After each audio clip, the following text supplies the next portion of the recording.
subcutaneous layer and muscle layer. So here we going to discuss about, or we going to moving to the topic subcutaneous second most layer. So it's a layer, it's a space only. While we giving injection or while we giving the infusion, the medicine or the fluid, it will occupy in the subcutaneous space. From the space, it's absorbing to our body. So subcutaneous infusion or subcutaneous administration have another name. Anybody know about another term or another name for subcutaneous infusion?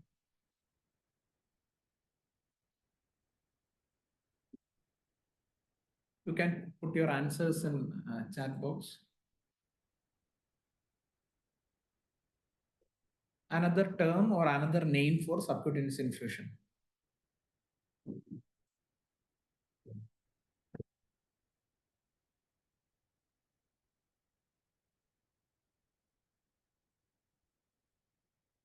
Okay, thank you. So it's another name, hypodermoclysis. If you are seeing the term, only the term hypodermoclysis means we will get the meaning from the term itself. Just split the word hypodermoclysis into three. Hypo first part, dermo second part, clysis third part.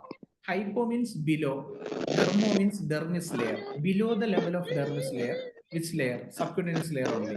Clysis means administration. So subcutaneous infusion or hypodermoglysis is administration of small volume of medicines like bolus injections or large volume like infusions to the subcutaneous space is the subcutaneous infusion or hypodermoglysis. Is maybe the purpose for the rehydration or maybe for the symptom control medications as like injections we can give by subcutaneously.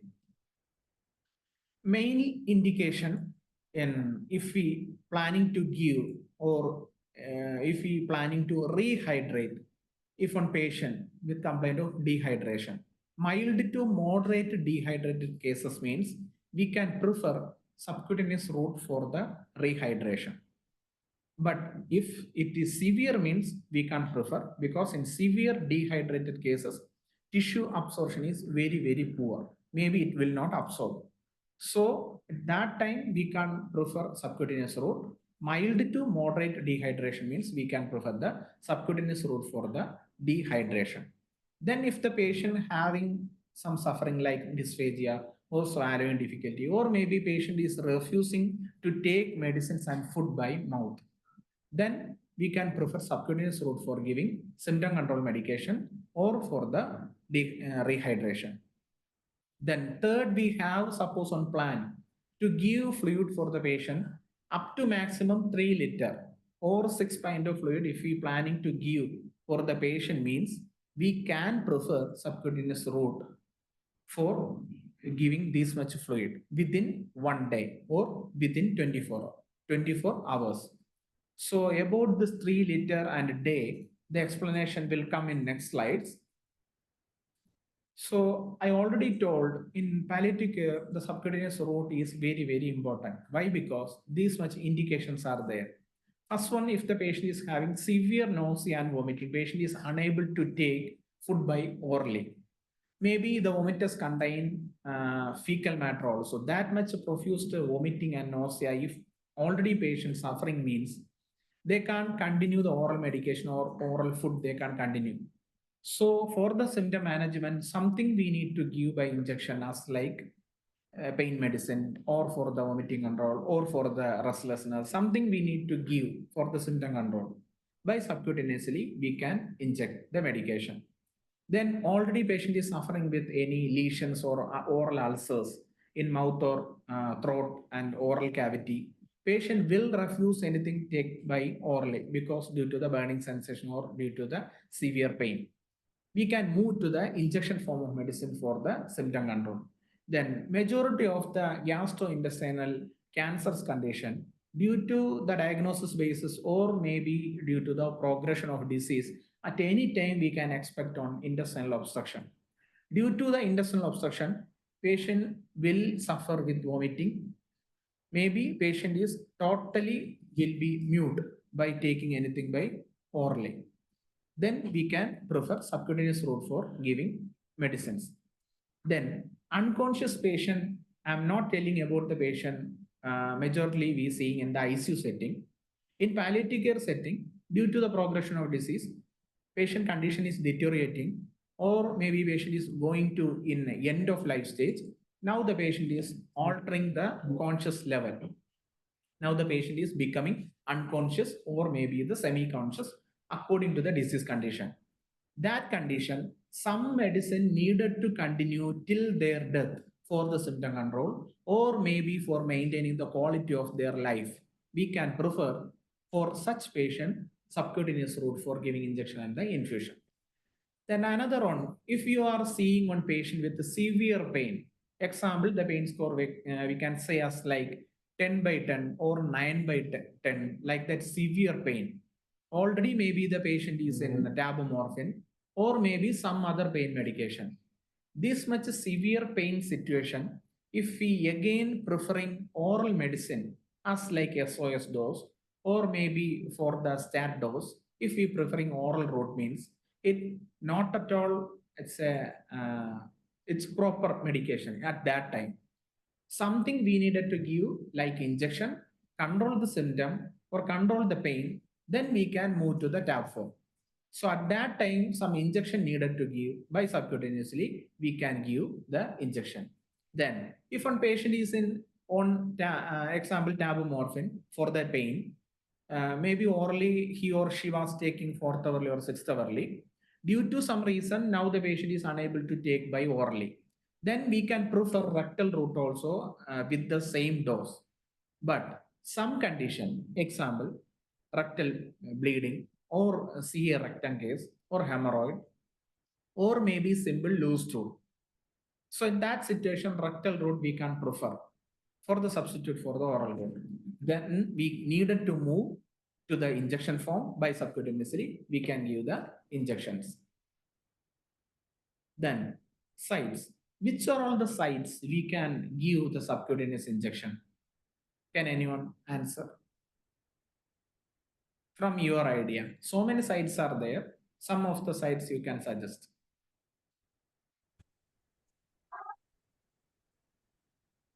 Around the umbilicus. Okay. Any other answers? Then upper corner of the thigh. Okay.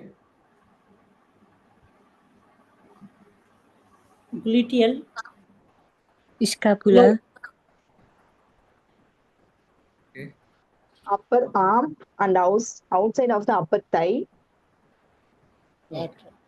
Mostly due for the subcutaneous injection in the belly areas, so more fatty areas. Okay. Thank you. Thank you for your responses. Thank you. Actually, these are all the main sites we can prefer for the subcutaneous injection. First one, upper chest or intercostal plane.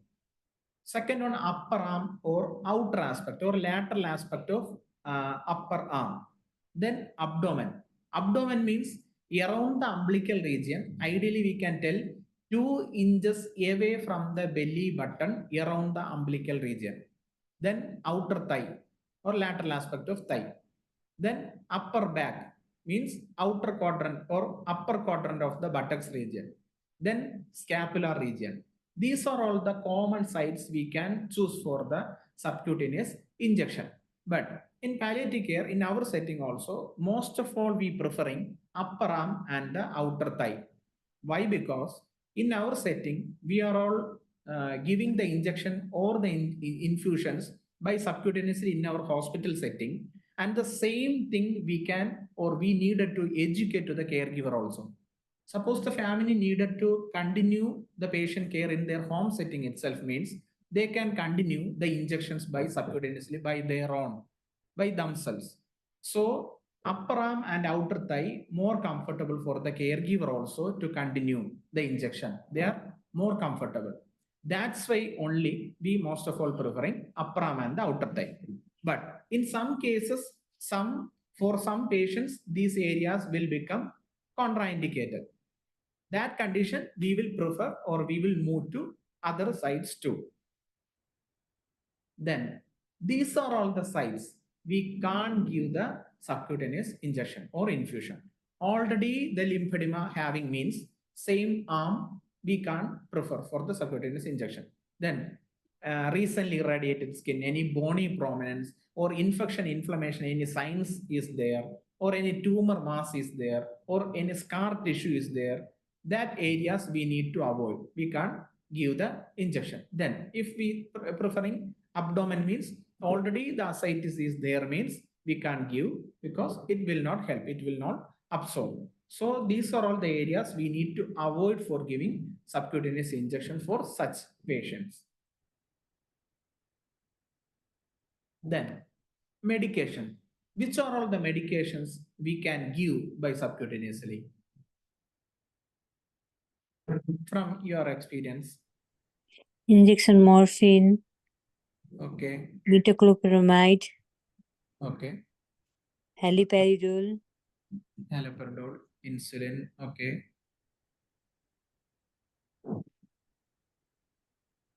Okay. Thank you. Heparin. Okay, here these are all the some of the examples of medicines in our setting also we practicing. But studies are going on. Some more medicines we can give by subcutaneously, studies are telling.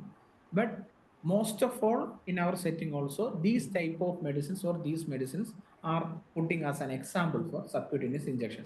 Injection morphine, haloperidol, some of the medicines already from your side you already told. Thank you for that. Morphine, haloperidol, midazolam, metoclopramide, hyoscine butylbromide or buscopan, fentanyl.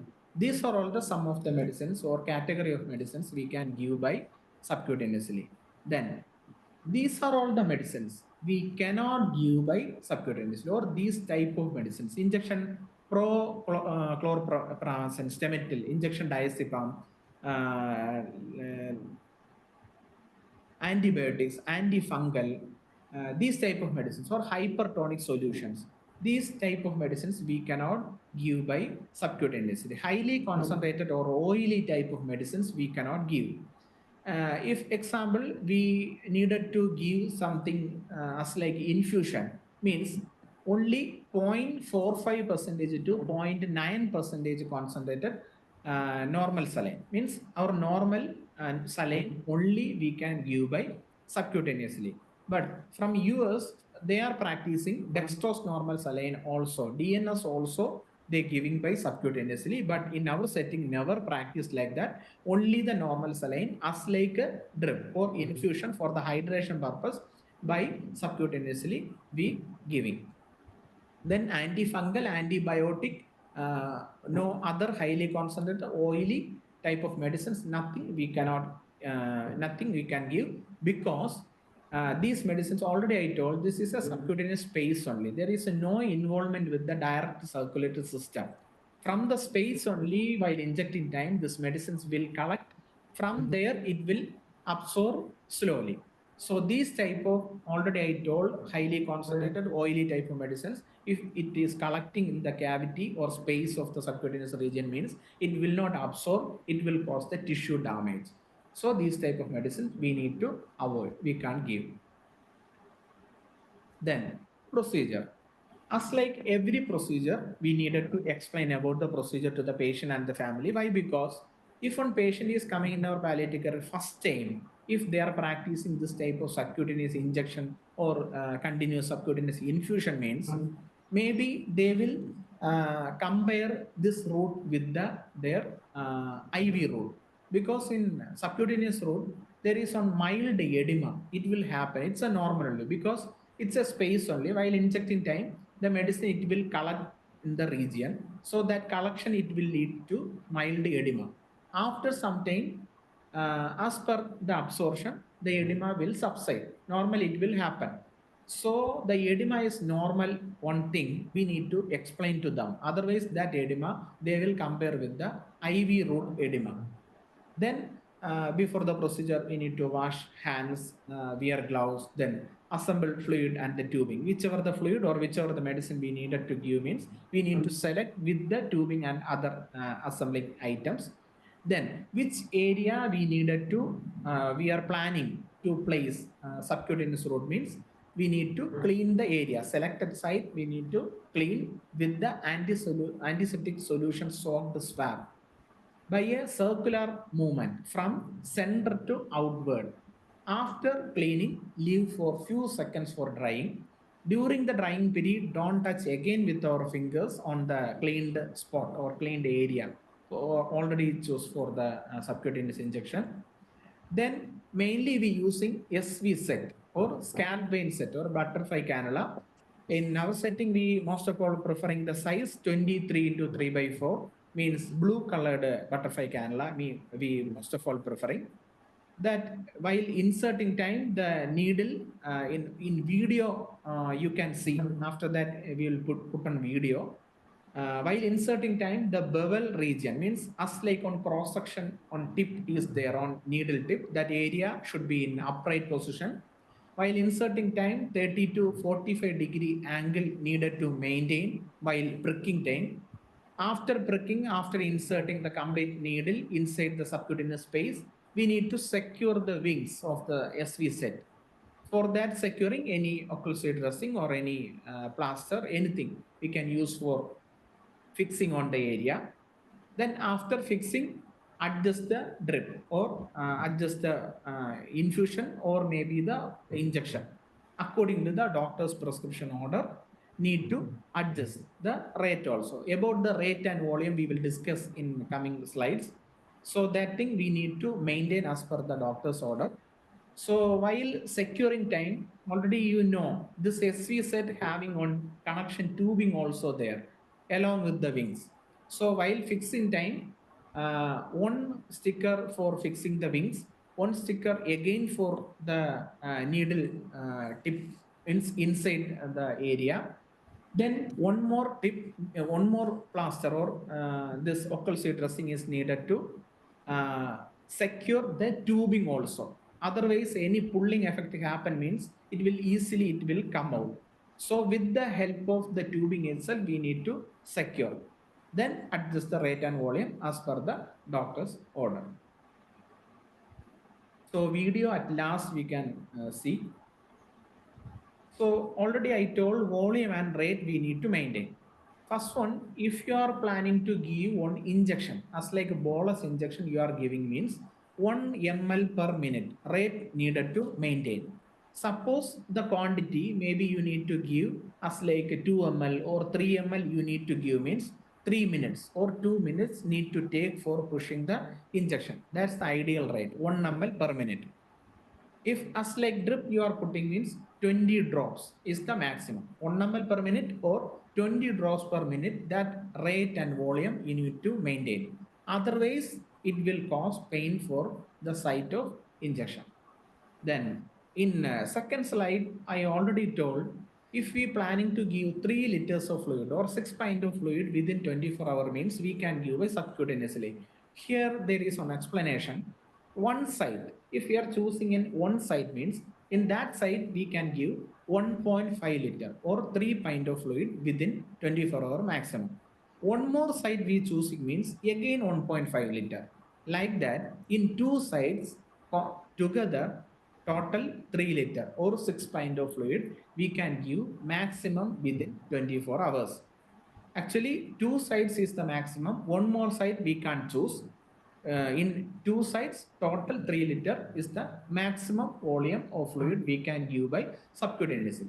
Actually, this volume is theoretically we telling, but practically, mainly in palliative care, this much fluid not at all needed, because in palliative care we hydrating the patient only for maintaining the quality of life, or maybe literally telling maybe for the satisfaction of the caregiver.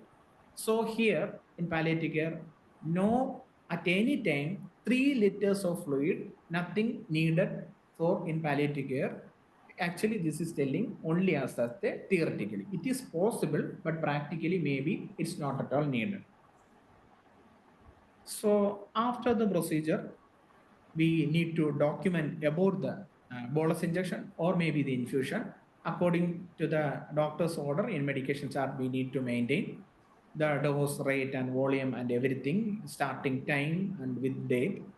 Then after starting the infusion or after giving the injection to the subcutaneous area, after 1 hour, we need to check the area. If there is any signs of edema, already there will be on mild edema. The edema will subside after some time. The edema not at all subsiding or the edema is increasing, we need to address the issue. So need to check the site about the edema or any fluid leakage. Leakage also will happen. For every person, the tissue will not be the same. For some patient, subcutaneous absorption, it will become very, very poor. Then we need to address the issue as like leakage. Already I told mild edema is normal only. If the edema is not at all subsiding, in initial stage, we can give on mild, gentle massage, we can give on that area. Again, the edema is not at all subsiding. Again, the same issue is arising, means we need to change the site or we need to address the issue. So, what are all the advantages? Already I told we know or we have so many options. IV, IM, subcu, everything is there. But palliative care, we most of all preferring subcutaneous. I already told. What are all become the advantages from your side? Your idea?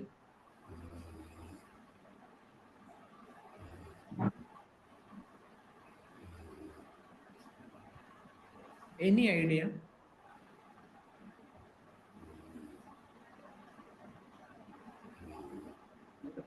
At least one So advantage. easy insertion,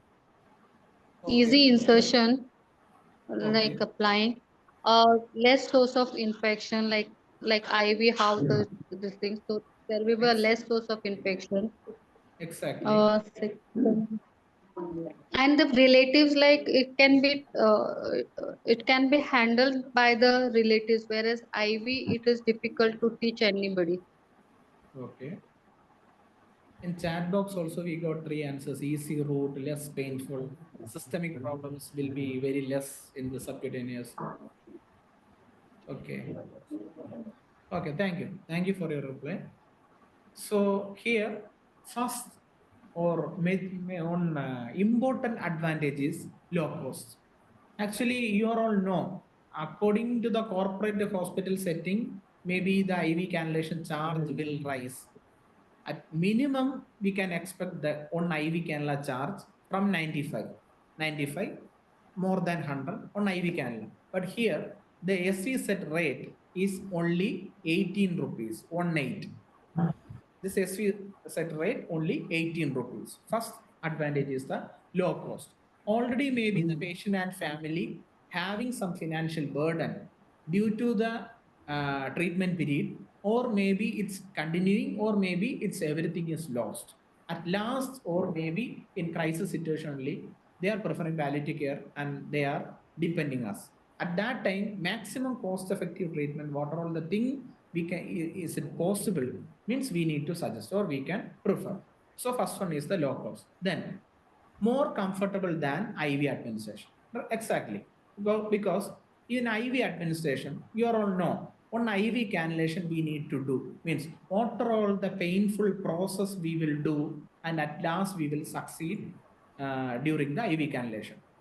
So that thing, that steps, nothing is needed for the subcutaneous.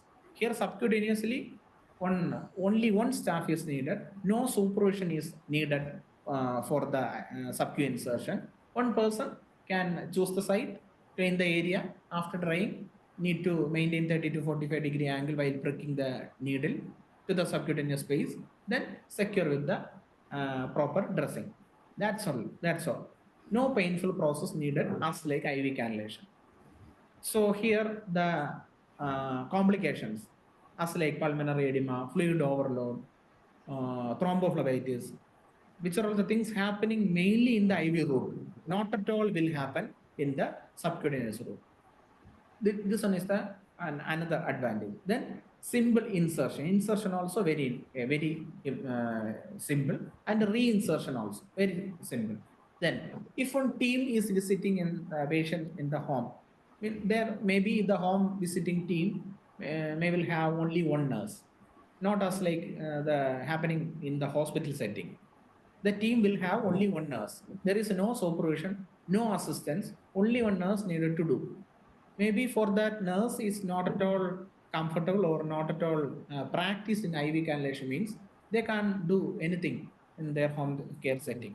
But subcutaneously, without supervision, without assistance, without help, they can only do the management by subcutaneously. Then, as like saying, as a caregiver education, we can comfortably educate to the caregiver. Then caregivers also very comfortable and confident to give subcutaneously. That thing also very important. Then another one, it will not cause us like a systemic infections or any septicemia, which are all the things happening in the IV, not at all happening in the subcu. If suppose anything happen, means also localized that area only inflammation it will occur. Systematically, nothing it will happen. Then last one, at any time, in example, on IV cannula, just imagine you put an IV cannula for a patient. Today morning, you give already given one bolus injection. Maybe next injection needed to give after 24 hours, or maybe second day. At that time, we can't maybe prefer that IV cannula because it will block due to the clot formation. But here, already I told, there is no involvement with the circulatory system. So no clot formation, it will occur in the subcutaneous space. This is a space only, it will be there. So at any time, after 2 days or after 24 hours or after 3 days, if one bolus injection or infusion we needed to give, means also by subcutaneously we can give. That's main important. At any time we can give, at any time we can stop, or at any time we can restart. That thing is very important. Then, as like advantages, here also some minimal rare disadvantages also is there. First one, possible irritation or inflammation. If something is happening, means also in that area only it will affect, nothing will cause systematically. Then possibility for the leakage. I already told, for every person the subcutaneous space is characteristics not at all same. For some patient the subcutaneous route absorption is will become very poor. At that time the possibility for the leakage is there. So we can manage. If suppose we can't manage, means we need to move to the IV route. Then allergic reaction. It's a very rare only. The allergic reaction, it will happen due to the occlusive dressing or the securing dressing. Maybe that material is allergic, means it will cause the allergic reaction on the area. So it's a very rare only. So here in this chart, you can see some of the side effects, or you can call it as like some complication. This complication, what are the things we can give, or due to what? This complication or side effect, it's happening. It's already mentioned here. First one, localized edema. Already I told on mild edema is normal only. We need to convey to the patient and the family. Then they can understand. A mild gentle massage we can give in initial stage for subsiding the edema. If not at all subsiding or the edema is increasing, means we need to change the area. The tissue absorption will be very poor. Then inflammation and the cellulitis on the subcutaneous area. It's actually not at all happen if we doing in a aseptic manner. If suppose not at all doing in the aseptic manner, means it will cause, due to the poor insertion technique, it will cause the cellulitis or the inflammation on the area. So very careful while doing the procedure. Then pain or discomfort. I already told rate and volume. 1 ml per minute or 20 draws per minute. That rate and volume need to maintain. That if not at all maintaining, means it will cause pain on the area. So we need to check the rate and the volume. If it needed, means we need to lower the rate. It will resolve the issue. Again, if the patient is telling pain, means we need to change the site. We can't continue. Then puncturing of blood vessel during insertion. While doing the procedure or while insertion time, it will not puncture any blood vessel. if it is in a proper position in the subcutaneous space. But after keeping the inside the SVZ needle on the space, or we keeping the SVZ on the area, continuously they are getting infusion or injection. If the patient is able to move or patient can do anything with the medicine itself, means with the subcu space itself, they will travel or they will walk in around. At that time or while doing activity time, maybe on door side or corner of the wall, suppose the area getting an injury, means it will cause the internal needle, it will prick underlying the blood vessel, it will cause the puncturing of the blood vessel. It will evidently we can say see as like blood presence or blood tinged fluid presence on the tubing of the SVZ. Anything we see means we need to change. We can't continue in that area. We need to change the site and we need to do a new subcu insertion. Then hematoma around the insertion site. It will mainly happening if already the patient is getting any anticoagulant medicines, or maybe the blood reports evidently telling low platelet count. At that time, this type of hematoma formation, it will occur. We need to address about that. Then infusion device occlusion. If you are using syringe pump or infusion pump, or in our setting we using syringe driver, that type of any machine may be using for giving continuous infusion. At that time, any alarm is getting, means it will cause due to any kinkling of the external tubing, or maybe due to presence of air bubble present. We need to check the device and we need to resolve the problem. That thing we need to do. Then nurse's responsibility. As like a nurse, we need to inspect. After 1 hour, we need to inspect. Then every 4th hourly, we need to check the site. First one about the tenderness or hardness at the site or not. We need to check. Then any presence of hematoma or insertion site already having any leakages there or not. Any local tissue irritation or any pain or burning sensation if the patient is telling or not. Any redness or already told presence of any blood or blood tinged fluid in the tubing is there or not, or any displacement of the cannula. Maybe due to the accidental pulling effect, it will cause the displacement of the cannula. Don't promote to reinsert, need to change the site and do a new one. So at last we can see on a video also.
Mr. Mahesh has advanced cancer of pancreas. Mrs. Lakshmi is his wife and caregiver.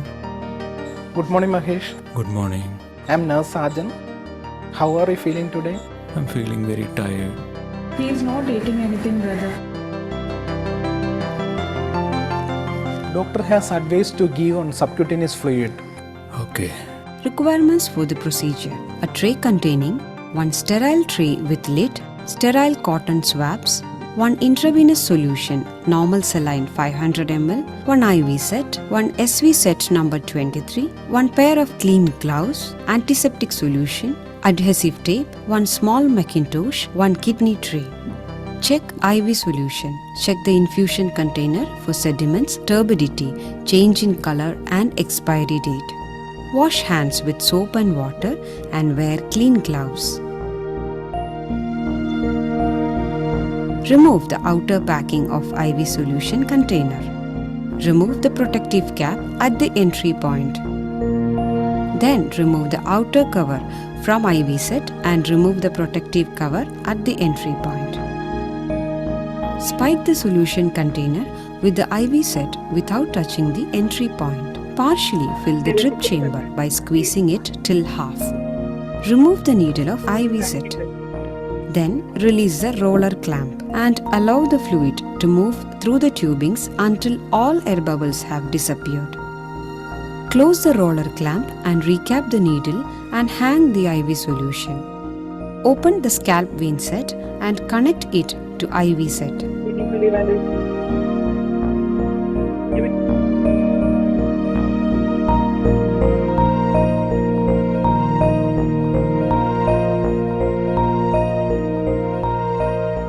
Allow fluid to move through the tubing to the tip of the needle. Disconnect the scalp vein set from the IV set and keep it in the tray. Provide a comfortable position and select the side, which are anterior aspect of upper arms, anterior chest wall, anterior abdominal wall, anterior aspect of thighs and scapular area. Place a small Macintosh under the arm. Cleanse the entry site with an antiseptic solution. Use a circular motion to move from the center to outward and leave it to dry. Take the scalp vein set and hold the needle by the wings. Remove the straight cap of the needle. Ensure the bevel of the needle is facing upwards. Pinch the skin with the non-dominant hand and insert the needle at 30 to 45 degree angle into the subcutaneous tissue. Release the pinch and support the needle against the skin with the non-dominant hand. Secure the needle to the skin with adhesive tape. Date and time should be mentioned on the tape. Remove the needle from the IV set and connect to the SV set using an aseptic technique. Release the roller clamp on the tubing and titrate the infusion to the prescribed rate. Infusion rate should be 1 ml per minute, that is 20 drops per minute. Bring back all the used equipments and dispose as per protocol.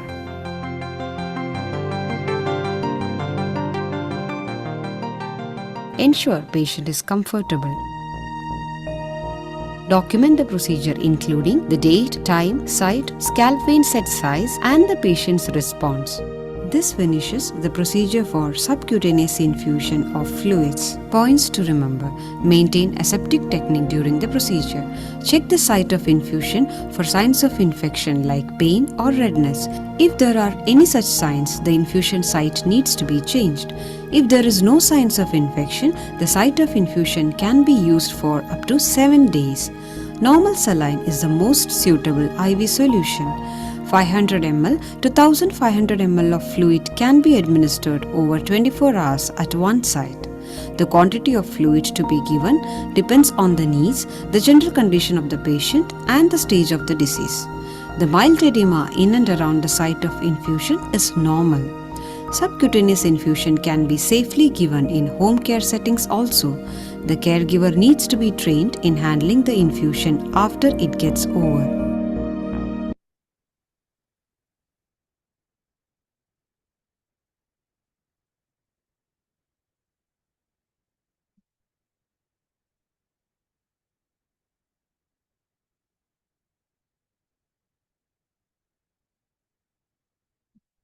Okay, I think you're all seen the video. Any doubt you are having means you can ask. Then we can move to the case presentation. Few times for your doubts.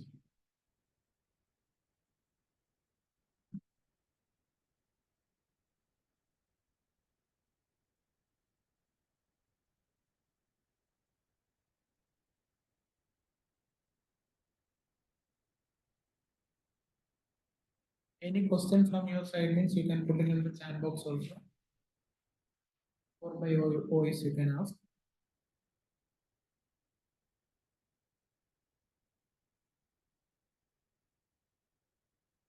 Or otherwise we can move to the case presentation.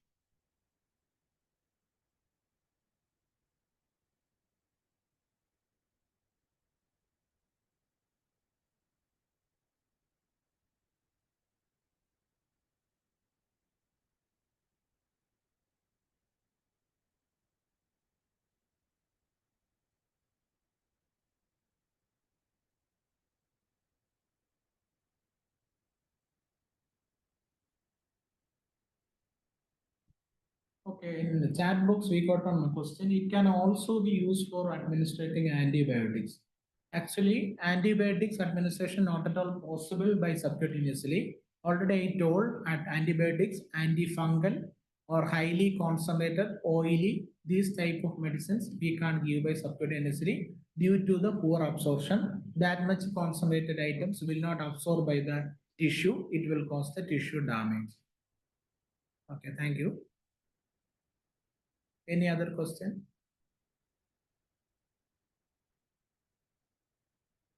Can we give to the cachexia patients because there is no muscle on that? Will it be possible? Actually, ma'am, this subcutaneous, it's a tissue not at all involving the muscle. So already I told, highly that much dehydrated or that much skinny patient means maybe it not possible. According to the scenario, if it possible means we can give by subcutaneously, not at all connecting with the IM or IV. If possible means we can give by subcutaneously. Thank you.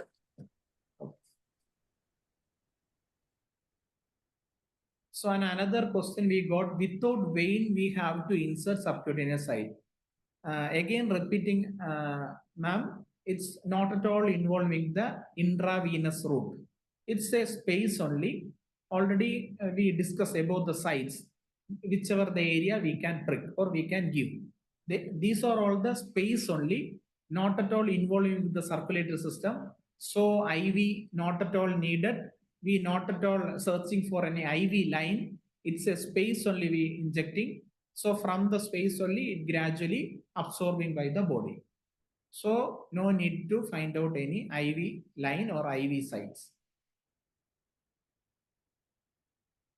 Another question, this only cancer patient use.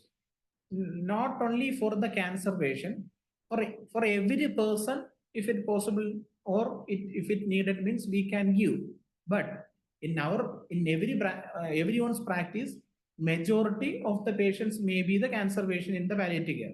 But in palliative care, not at all we choosing any cancer patient only. Every type of patients also is there. Palliative care aspect we are telling, palliative care is not only for the cancer. For every person, which are all the person having the suffering. So the subcutaneous route not only for any cancer patient, others too we can use or we can give according to the scenario. Okay, another question, is there any confirmatory sign for needle place in subcutaneous? So in video, you already seen while pricking time 30 to 45-degree angle needed to maintain on while pricking time. Or otherwise, maybe it will involve to the underlying tissue. Or maybe it will cause the very superficially. So in that angle, we pricking means needle will be in the subcutaneous space. Then after pricking, after completely inserting the needle, while we just massaging the area means we will feel the needle tip or needle presence we can feel on the skin itself, tissue itself. That's only the sign.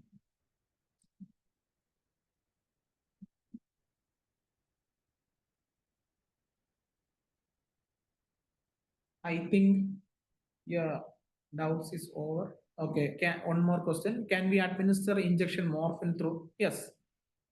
List of medicines we can give by subcutaneously. First one was the injection morphine. Injection morphine we can give by subcutaneously. Diluted dose, means according to the doctor's order, we can give by subcutaneously.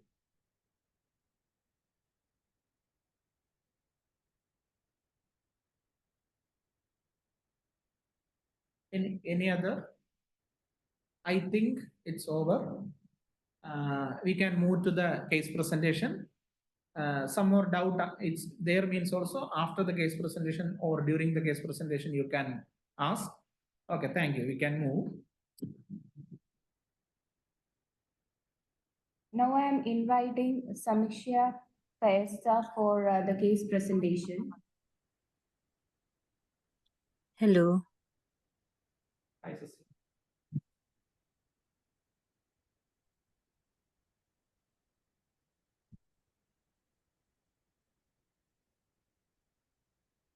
Can I start now? Yes. Hello everyone, I am Samiksha Paesta. I am working as a staff nurse in Green Passer Hospital, Pokhara, Nepal. Next. And about my patient detail, she is 94 years, gender female. Diagnosis is squamous cell of nose carcinoma with multiple cervical lymph node.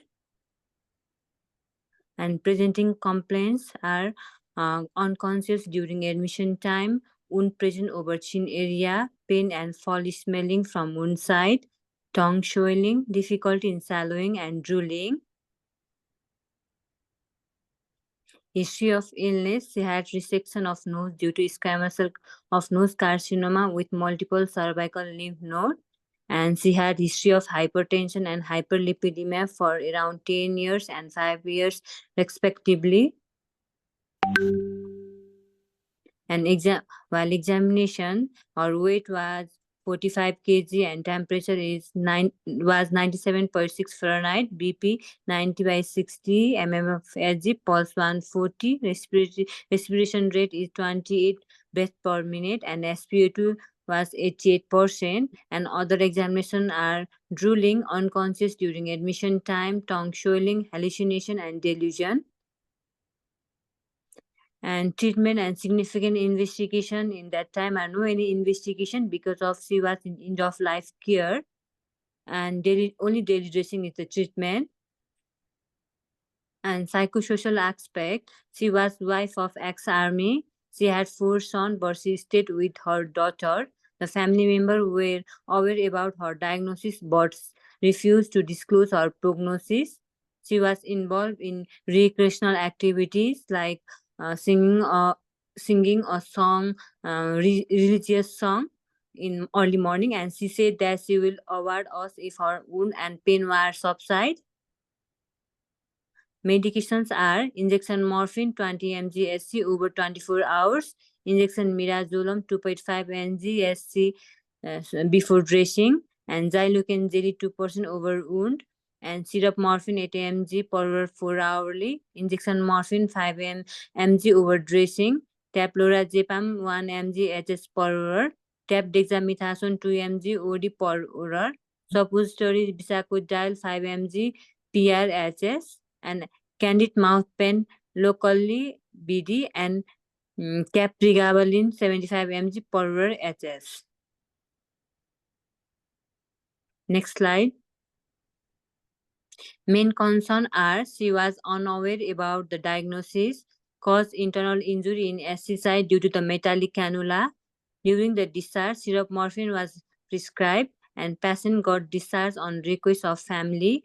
She died at home after 4 nights. And summary, 94 years old female with squamous cell of nose carcinoma with multiple cervical lymph node with wound and pain over chin. Next slide. And discussion points are she was unaware about the diagnosis. And next one is cause internal injury in SC site due to the metallic cannula. And third one is during discharge, syrup morphine was prescribed. Thank you. Okay. Thank you, sister. Thank you for a wonderful case presentation. So here in your case presentation, the discussion point, you're raising only 3 points. she was unaware about the disease condition or about the diagnosis. Caused internal injury in subcu site due to the mechanic cannula. Then during discharge, she was discharged with the syrup morphine. Yeah. So actually your discussion you are expecting about these points, can you just clear little more? Yes. She was unaware about the diagnosis because her family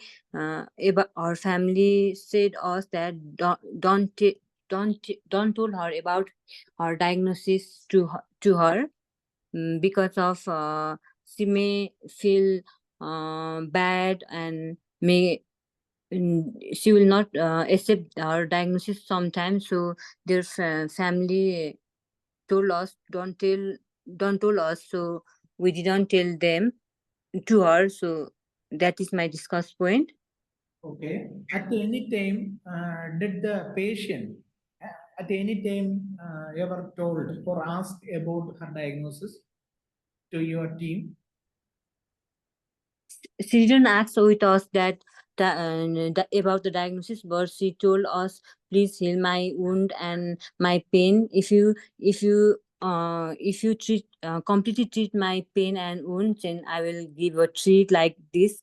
So she have a false impression about and false uh, belief in her disease condition. So I think we have to tell to her about the diagnosis, in my view. Okay. Okay. Actually, her wish was to majorly need to control her pain and control her symptom or control about the wound according to the wound related symptoms. Yeah. From your team side, was it successful?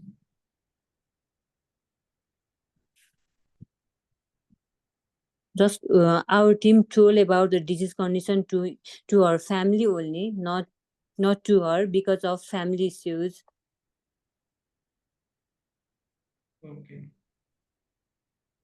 I think we can move to the issues also, or some complaints also she had. Presenting complaints, pain and foul smelling from wound site. She had Yeah. pain. So for pain, I think your team given injection morphine Morphine for continuous infusion over 24 yeah. hours. Then midazolam you given before dressing. Actually, midazolam you given before dressing. Actually, the reason was for controlling pain or Yeah, for controlling pains. During the dressing time, she have more pain. more So we pain. get, yeah. Okay. Actually, from my experience also, I am telling injection midazolam. Actually, it's the duration of action. It will be very less. So before dressing, you might be given not at all. It's not at all preferring. We can give injection midazolam before dressing. So already she was in injection morphine 20 mg sub-Q over 24 hours. If suppose with the dose of morphine, the symptom was not controlled, or maybe the patient pain is not at all in control with the same dose of morphine means you can increase the dose of morphine according to the assessment. Then before dressing in our setting, we preferring injection bupivacaine 0.25 percentage or 5 percentage. Sorry, 2.5 percentage or 5 percentage. Bupivacaine after dilution, we will soak to the wound 20 minutes before the dressing. Then we can control the pain. Here you applied silocaine jelly also 2 percentage, but in our setting, in my practice also, we successfully doing injection bupivacaine 2.5 percentage or 5 percentage. Dilution rate is 2.5 percentage means 6 ml bupivacaine plus 4 ml distilled water or NS. Dilute, make it 10 ml. According to the wound size, 10 ml medicine quantities needed means can do in 10 ml. Or maybe the quantity is less needed according to the wound size means you can dilute the ratio as like in 5 ml. Then 5% means we will take in 3 ml of bupivacaine plus 7 ml of distilled water of NS. We will dilute and we will spray on the wound, over the wound before dressing. Then we can, after 20 minutes or after 15 to 20 minutes, we can do the dressing. We can control the pain. Or maybe on the continuous infusion itself, suppose the dressing time, the patient continuously suffering pain means we can give, suppose on bolus injection as like stat order before doing dressing. Injection means before 10 minutes or before 15 minutes, we can give on stat injection also. If it needed means we can give. Then after that, on discharging time, already in our your case scenario, you already told patient is in a end of life stage. Patient condition is deteriorating, but family needed to be there in their home at her last days, I think. Is that right? So you send them to home with the syrup morphine. So syrup morphine, is it was possible for the patient to take? I think that is not good decision. That was not good decision in that time because of that patient have a swallowing problem also because of tongue was swelling in that time, which was not good decision because in our setting we didn't send them in injection morphine at home, so that is our problem. Okay, here in your medication, you already suggested candid mouth pain. Already had any oral thrush or oral candidiasis? Already had? Before admission time, there is a oral thrush, so we use candid mouth pain, and because of dexamethasone also, it will cause the fungal infection. So that was prescribed in that time, candid mouth pain. Okay. Maybe actually due to the disease condition, I am truly admitting and truly accepting that due to the disease condition, maybe the patient oral intake, it will disturb. So here any mouth candidiasis, oral candidiasis or any oral thrush already is having means also it will leads for the painful swallowing, or maybe patient will refuse anything by orally. So at that time, if it possible, I don't actually this situation. If it was possible means we can suggest the oral care also. At least oral gargling or maybe oral care also. It's possible means. So or otherwise we can raise the frequency of the candid mouth pain also. Is BD to TDS or 6th hourly, we can apply the candid mouth pain also. I am telling not only for this patient, any patient, if suppose having oral thrush pains, we can increase the frequency of candid mouth pain. Along with that, proper oral care and frequent care. TDS or 6th hourly, we can give the oral care and mouth pain can resolve the oral thrush. Suppose the oral thrush is severe, means we need to depend on the IV fluconazole also for a few days. Then we can taper from the infusion, that injection fluconazole to the tab fluconazole if it's possible. Like that, we need to control the oral thrush. It also will cause for or it will disturb the oral intake. Then tab lorazepam 1 mg HS you given. Already the problem in is there with the tab lorazepam 1 mg. Was the patient able to sleep? Yes, Good it sleep. works. Yeah, good sleep. It works that time. Okay. Then dexamethasone dose also I have one doubt. Is it this 2 mg OD its initial dose or it's tapered? It's a continue because in previous days dexamethasone was in run in high dose and tapering down, but tongue was not subside in after stop, and so we continue in that tap dexamethasone into mg. Okay. Thank you. It works good, but Okay. So this minimal dose you continued for long term. Initially it was high dose. It's your tapered. Okay, yeah. right. Then one issue also raised for this patient, foul smell on the wound.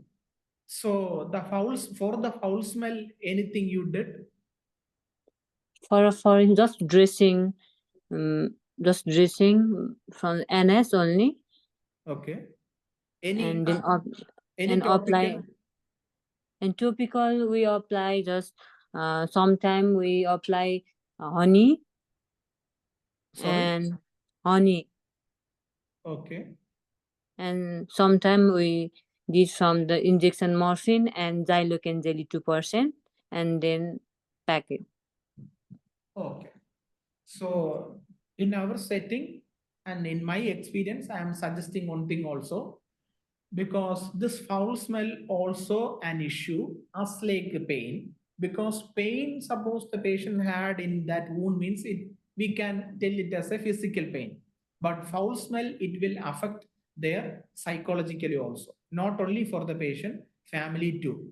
So we need to address the issue about the foul smell, and we needed to do the management for the foul smell. So here what I am suggesting for the foul smelling management, injection metronidazole you can give as like irrigation or as like nebulization. As like same nebulization mask itself, need to remove the mask, only you can use the chamber. In the chamber you can pour just more than 2 ml or 3 as according to the situation.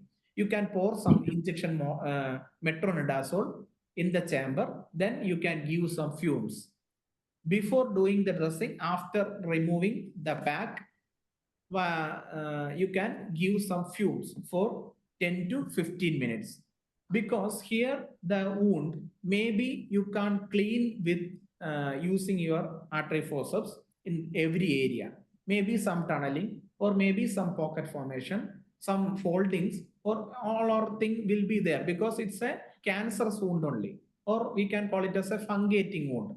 So this type of wound, we can't move our artery forceps to every corner of the wound. So here, while you giving injection metronidazole nebulization, the fumes, it will go at every point. It will control the bacterial formation. It will control the foul smell. Along with that, same injection metronidazole you can use for washing the wound as like NS. Before NS washing, you can pour or you can irrigate injection metronidazole on the wound. So with the help of the injection metronidazole for continuously, if you are using means, you can control the foul smell of the wound. Then if the wound having no tunneling, only the massive type of wound means, you can use tab metronidazole powder form, crushed form of tab metronidazole. You can mix it in the biolin or petroleum jelly or liquid paraffin. You can mix it and make it in a jelly form, then you can apply on the wound. It also will help for reducing, or it will completely stop the foul smell. These metronidazole we using not only for healing the wound, it only we using for reducing or avoiding the foul smell only. One thing keep it in mind, and we need to convey it if possible. This wound will not cure. We can't heal the wound till their death. The wound will be there, but maximum things we can do for making comfort, as like foul smell reducing, as like pain control. So for the pain control also, I am suggesting while removing the old dressing pad, maximum thorough wet we need to do. Thoroughly NS wet we need to do, wet thoroughly, then only slowly need to remove the dressing pad. Or dried form of time itself, if we removing the old dressing pad means, it will cause the burning type of pain and severe pain for the patient. Maximum, if the patient is able to take a bath means, before doing the dressing, along with the dressing itself, they can do a nice bath. While taking bath, the water it will be poured on the dressing pad. after the bathing, we can easily remove the dressing pad from the wound. It also will reduce the pain on the wound. So for the pain, these steps we can do. For the foul smell, already I told something we can do. Then in your discussion point, the patient actually was not know about the diagnosis. Only the family members know. Due to the love and affection to the patient from the sons and the daughter's side, they totally refused to explain about the diagnosis to the patient. But here I am telling, just ask to the patient. If the patient is telling, I need to know about the diagnosis or need to know about the prognosis, we need to address. If suppose they are telling, I don't want to know about the diagnosis, maximum you make me to comfort or maximum you make me to pain free. Means okay, then we can move to the symptom management only. But we need to address the psychological issue or psychological aspect of the patient too, not only by the caregiver. So if the patient is needed to know means we need to convey to the son and or daughter or to the family member, we can convey. Then with the consent of the family member, if it possible, means we need to explain to the patient slowly, as like breaking the bad news, if it possible. But strongly, the patient caregiver is not at all cooperating for breaking means we can't do. According to the scenario, maximum way we need to lay down to the patient or the family for breaking the bad news. Why? Because completely knowing about the diagnosis or the prognosis, if maybe the patient or according to the scenario, not only for the patient, maybe the family members don't know about the diagnosis and prognosis. If they are knowing means any plans in their last days or last hours, any plans is there means they can do with the complete satisfaction, they can receive the death. They can move to the death point. So that thing also very important. If it possible means we can do. Next discussion point.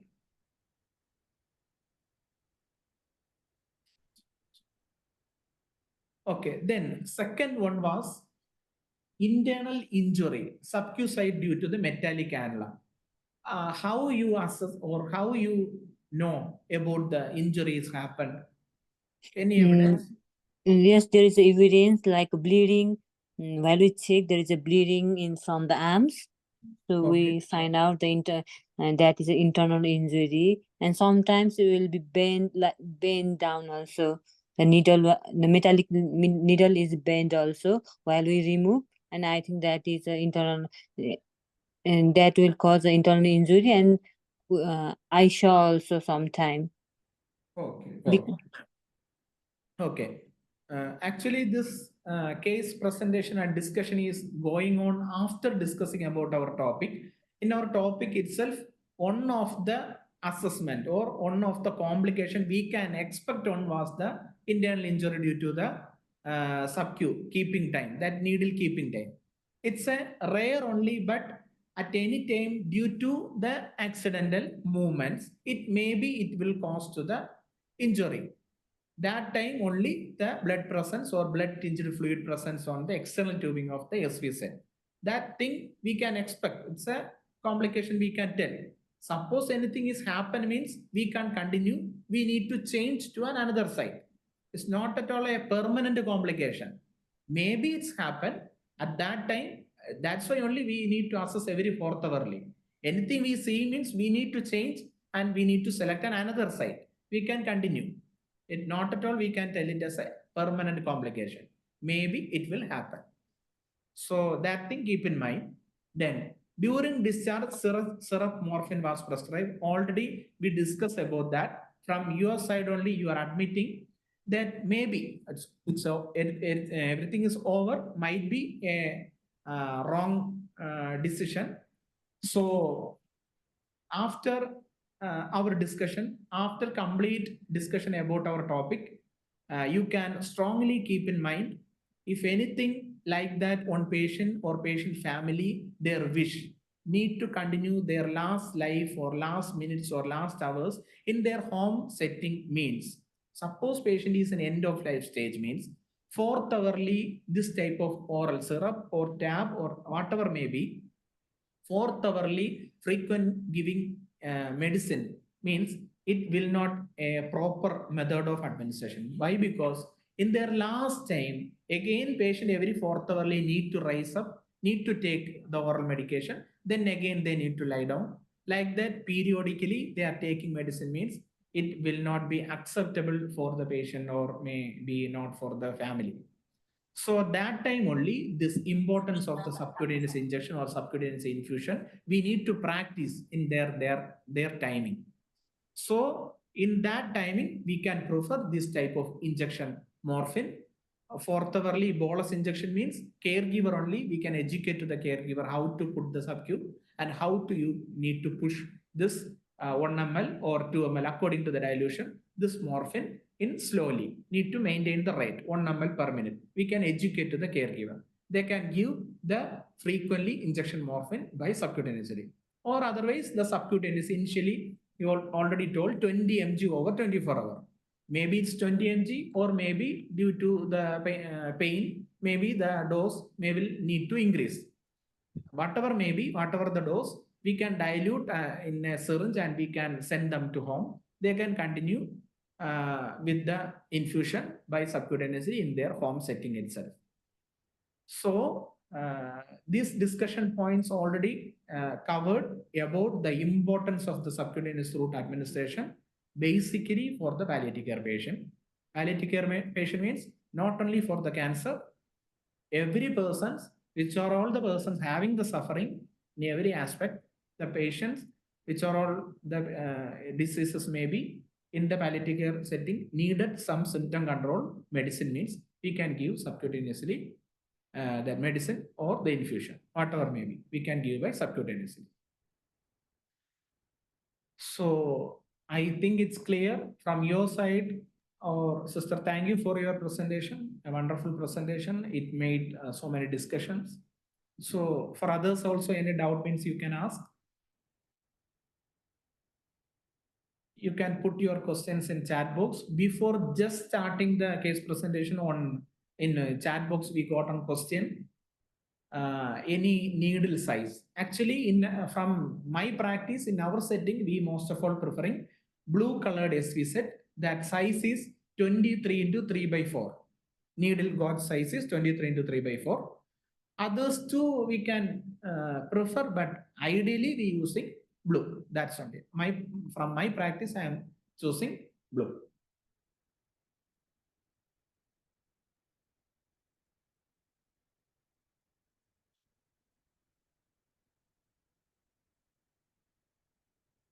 Any other doubt? You are having no doubt means we can wind up.